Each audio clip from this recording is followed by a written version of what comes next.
A force F is equal to 2I cap plus B j cap plus K cap is applied on the particle and it undergoes the displacement I cap minus 2j cap minus K cap. What will be the value of B if the work done on the particle is 0?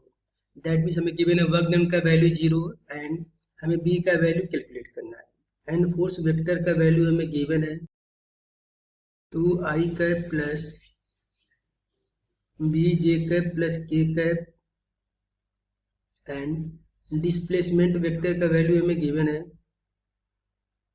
I cap minus 2j cap minus K cap and we know that work done for the constant force is given by vector F dot vector D. So work done is equal to 2I cap plus BJ cap plus K cap. इसका हम dot product करेंगे with displacement vector I cap minus 2j cap minus K cap.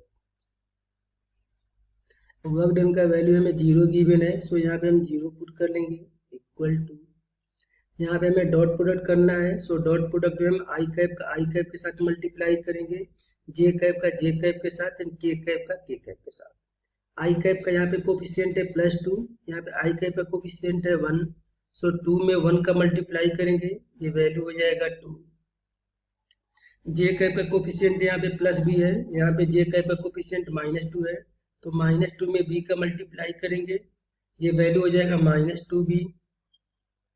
के cap का यहाँ पे coefficient +1 है, यहाँ पे के कैप का कोफिशिएंट -1 है, तो +1 में -1 का मल्टीप्लाई करेंगे, ये वैल्यू हो जाएगा -1. सो 0 इज इक्वल टू +2 -1, ये वैल्यू हो जाएगा 1 -2b.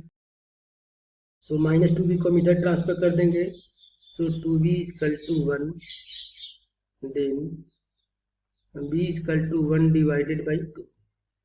ये हो जाएगा हमारा आंसर एंड ये मैच करेगा ऑप्शन नंबर बी से.